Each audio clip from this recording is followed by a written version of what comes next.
Halo teman-teman Sobi dalam bonsai dan berkebun. Semoga selalu dalam keadaan sehat dan berbahagia. Kali ini saya akan sharing tentang pembuatan bonsai mini sancang yang tumbuh di dalam batu atau in the rock.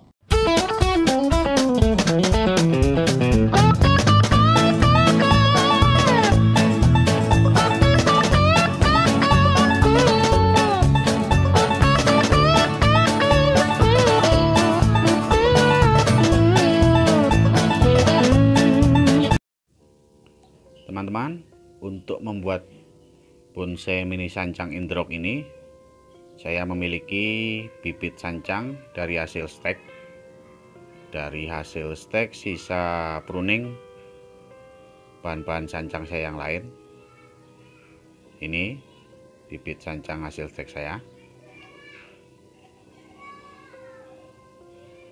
Selanjutnya saya gunakan batu apung ya teman-teman, karena saya tidak memiliki batu lain yang berkontur bagus dan sudah memiliki lubang.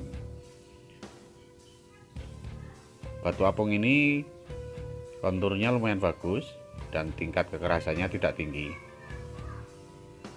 jadi nanti akan bisa saya lubangi secara manual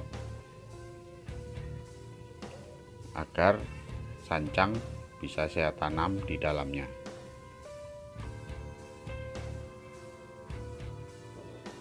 Kita lihat sisi-sisi mana yang nanti akan bisa kita lubangi. Lumayan.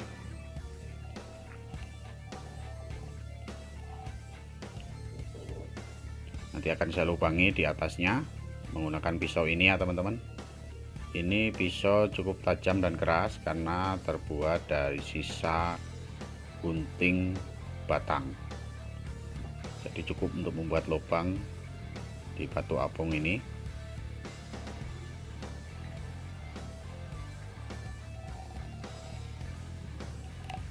Pot yang saya gunakan cukup menggunakan cup bekas mie instan. Ukurannya sesuai dengan batu untuk program mini sancang kita nanti.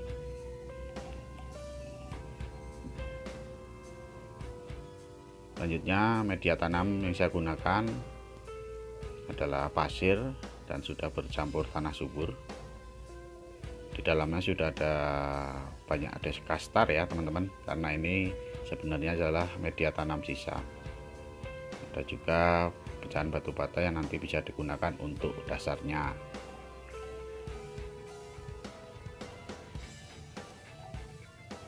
Saya juga menggunakan kawat nomor 1, nanti akan saya gunakan untuk membuat gerakan dasar bahan sancang saya itu. Baik, saya akan memulai melubangi batu apung ini. Kita pilih sisi-sisi yang akan kita lubangi. Yang penting nanti bisa tembus sampai dasarnya. Jika perlu dasarnya dibuat buratan yang lebih lebar agar sancang leluasa tumbuh di dalamnya dan bisa mencari makan juga di media tanam dasar. Ini saya pilih sisi-sisi mana yang bisa saya lubangi dan saya tembus dengan pisau ini. Teman-teman, sebaiknya serbuk-serbuk atau pecahan-pecahan batu apung ini jangan dibuang, karena bisa juga digunakan sebagai media tanam.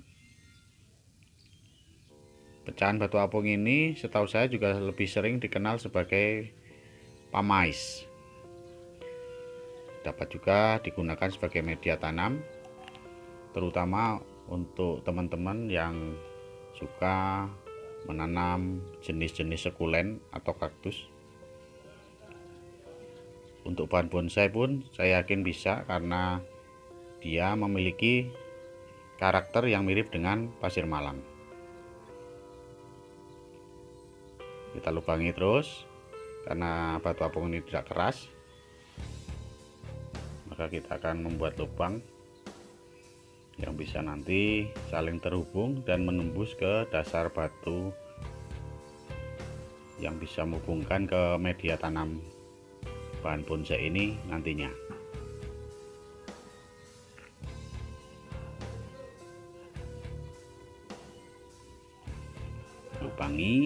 Lubangi terus sampai tembus, jangan dibuang pamaisnya.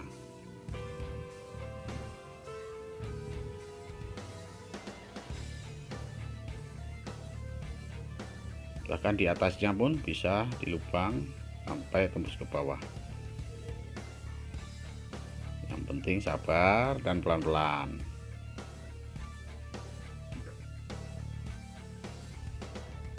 Kalau kita memiliki batu yang sudah berlubang dan konturnya bagus, tentu itu akan lebih baik. Tapi tak apa, kita gunakan materi yang kita punya. Batu apung ini kebetulan masih mudah saya dapatkan di sekitar tempat tinggal saya ini ya teman-teman, atau tempat indekos saya terutama.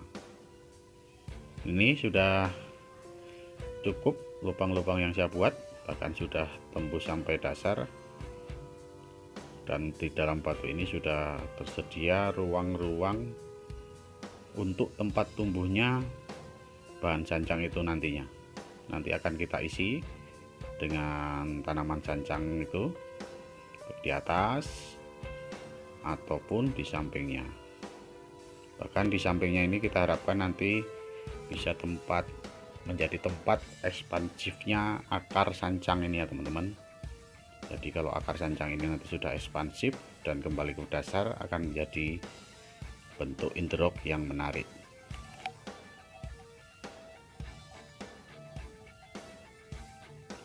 Selanjutnya pot kita isi dengan media tanam,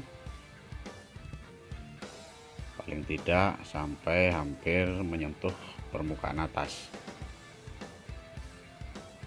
Sekitar 3/4-nya kita isi dengan media tanam. Jadi nanti batu akan lebih terekspos di atas.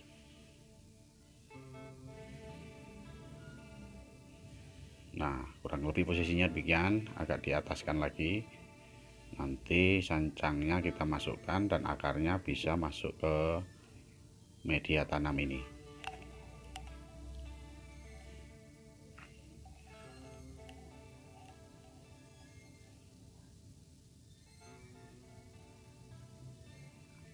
Kemudian kita siapkan bibit sancang tadi, kita potong dulu akarnya yang bagian bawah agar membongkarnya lebih mudah. Kita bongkar dengan pelan-pelan ya teman-teman, agar tidak banyak akar yang terputus secara paksa, karena akar yang terputus secara paksa akan berpotensi menimbulkan kebusukan akar. Meskipun nantinya akarnya akan kita rapikan, kita kurangi, tapi dengan menggunakan gunting. Jadi nanti potongannya akan lebih rapi.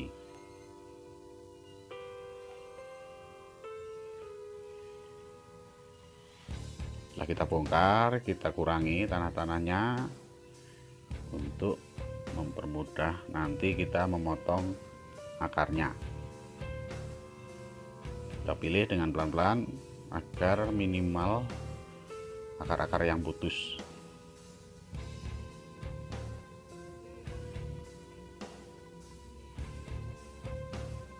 Ini bahan pertama saya,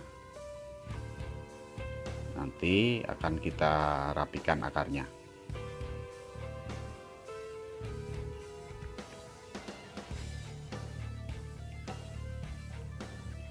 Lalu saya bongkar lagi bahan yang kedua dengan pelan-pelan.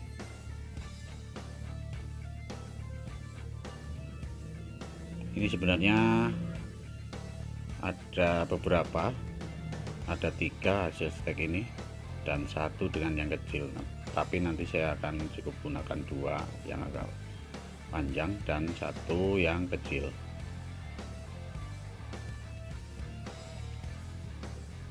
kita potong dulu ya teman-teman, akar-akarnya ini kita rapikan agar nanti bisa dengan mudah dimasukkan ke dalam batu.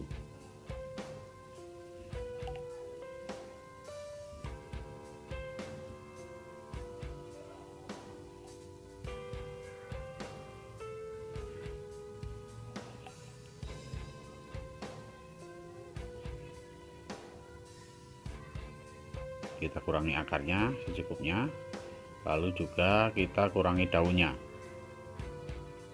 Kita kurangi daunnya agar seimbang ya teman-teman, karena akarnya juga sudah kita kurangi, daunnya juga kita kurangi untuk mengurangi penguapan pada bibit sancang ini. Kita kurangi daunnya juga sekaligus untuk mempermudah kita dalam membuat gerak dasar pohon sancang ini nantinya, agar kelihatan mata-mata tunas sehingga tidak ikut kita ikat dengan kawat.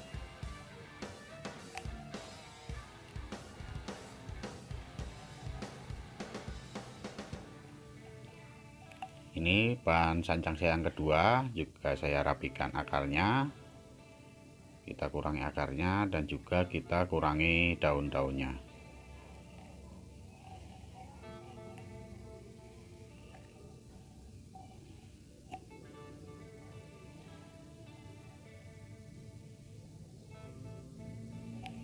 Memang diupayakan akar yang tersisa cukup banyak ya teman-teman, jadi kemungkinan nanti akan tumbuhnya lebih besar.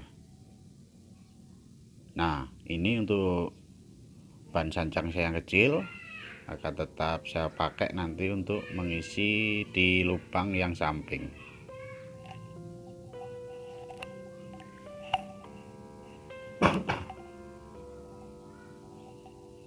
Lanjutnya bahan sancang tadi kita mulai berikan gerak dasar menggunakan kawat nomor 1 yang sudah saya siapkan tadi. Kita lilit pelan-pelan, upayakan mata tunasnya tidak terkena lilitan kawat itu. Mata tunas sancang ini sangat mudah dilihat ya teman-teman, di kanan kirinya.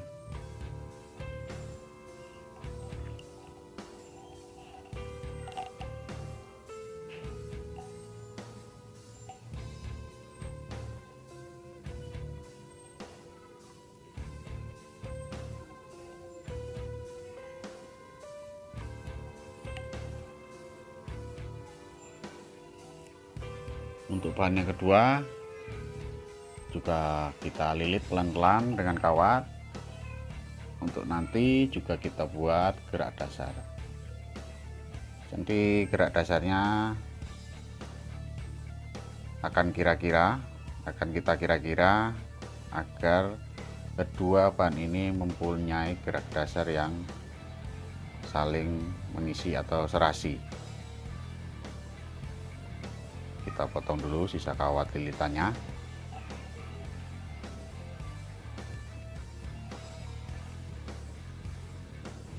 Selanjutnya kita mulai berikan tekukan ya teman-teman, pelan-pelan saja karena sancang ini memiliki karakter yang mudah patah. Jadi kita tekuk pelan-pelan dan jangan dipaksa. Yang penting gerak dasar yang kita buat kita anggap cukup bagus dan sesuai untuk kedua bahan sancang ini dengan konsep tumbuh di dalam batu. Jadi kalau konsepnya tumbuh di dalam batu, kita berikan kesan bahwa perjuangan pohon ini untuk hidup cukup berat sehingga batangnya tidak tumbuh dengan lurus, tapi ada tekukan-tekukan.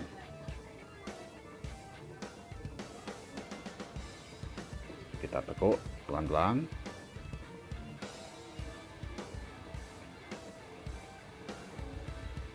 upayakan jangan sampai patah ya teman-teman, karena berisiko kering nantinya. Setelah itu kita masukkan ke dalam lubang di batu ini satu persatu. Kita upayakan agar akar tidak terlalu banyak terluka ya teman-teman saat memasukkannya. Nah, ini sudah masuk dan akarnya tembus sampai ke bawah batu.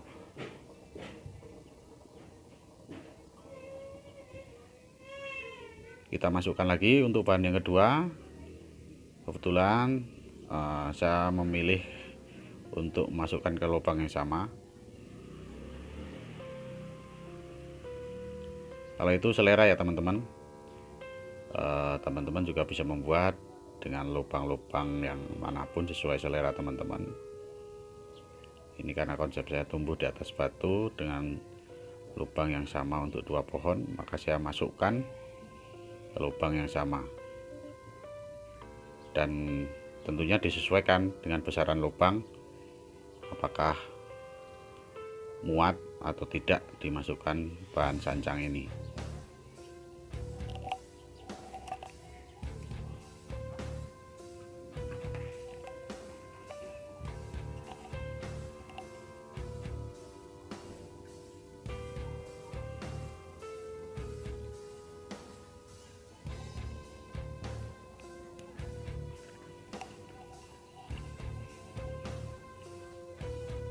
Setelah masuk bahan kedua ini, bahkan juga sampai dasar, kita masih bisa arahkan lagi posisinya agar kira-kira pas. Kalau masih perlu menekuk kawat lagi, kita lakukan tetap dengan hati-hati ya teman-teman, jangan sampai patah.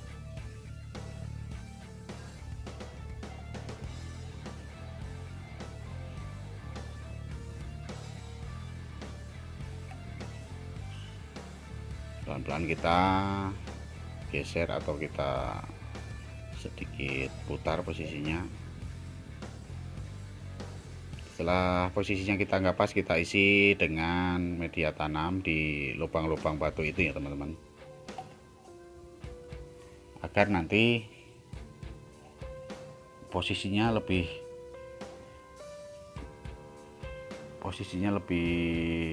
kokoh. Dan tentu saja untuk membantu pohon ini mendapatkan media tanam tempat dia tumbuh. Coba kita isi, kita coba padatkan.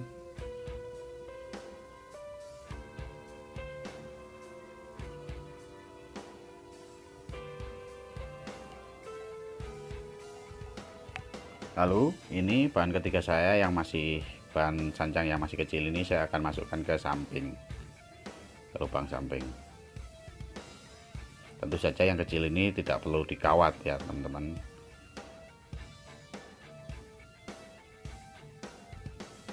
Kan nantinya juga ketika proses pertumbuhannya kita bisa juga memberikan gerak dasar pada bahan yang kecil ini dengan kawat.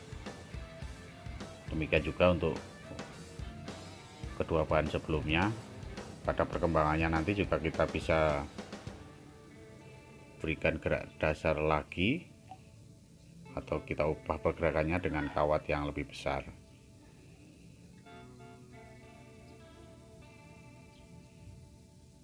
Kita isi juga bahan yang kecil ini di lubang yang samping dengan media tanam dan kita padatkan.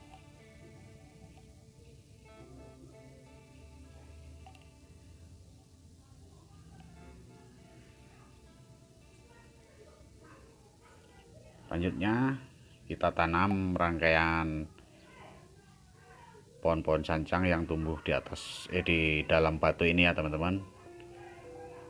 Kita pastikan akar bisa tepat di media bawah atau terpendam di media bawah.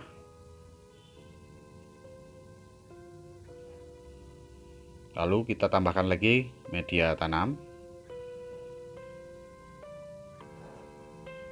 Kita penuhi pada sekeliling pot sampai ke atasnya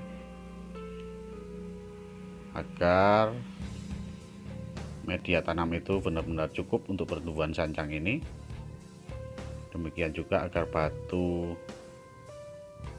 yang menjadi tempat tumbuhnya pohon sancang ini yang akan kita ekspos tetap dapat berdiri dengan kuat dan stabil. Lalu kita padatkan.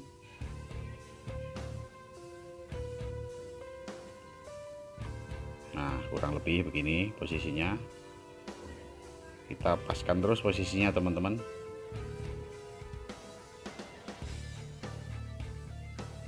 Karena posisi awal ini nanti akan menentukan pertumbuhannya. Nah, teman-teman, karena tadi kita banyak memotong akar untuk memasukkan pohon sancang ini ke batu,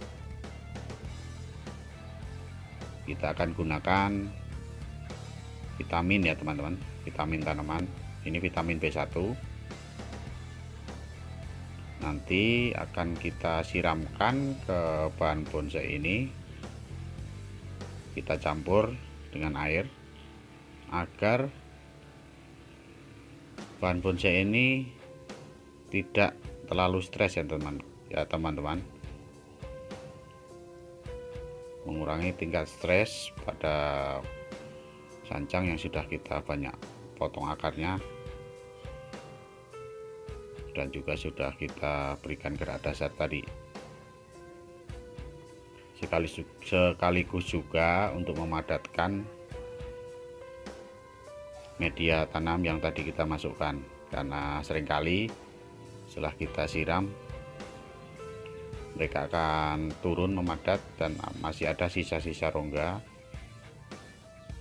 Lalu kita isi dengan media tanam sampai benar-benar penuh, baik di lubang ataupun di samping-samping permukaan atas pot ini.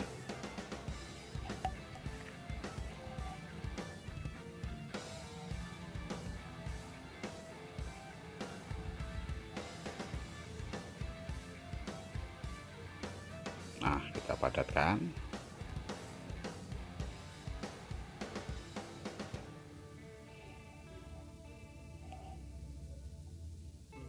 Cukup sejak penyiraman pertama, terus kita padatkan. Tidak perlu terlalu banyak disiram lagi ya teman-teman, karena nanti kalau disiramnya terlalu banyak malah jadi becek. Ini sudah, saya kira sudah cukup padat. Posisinya masih bisa kita pastikan lagi, kurang lebih seperti ini posisinya, dan tanahnya sudah padat.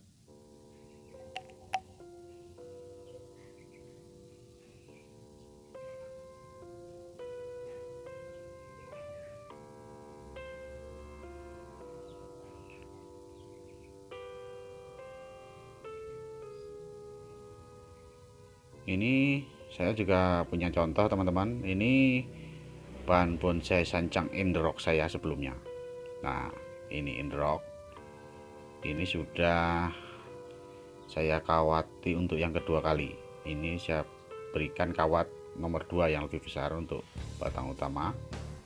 Untuk cabangnya masih saya gunakan kawat nomor 1. Ini kita tunggu pembesarannya teman-teman.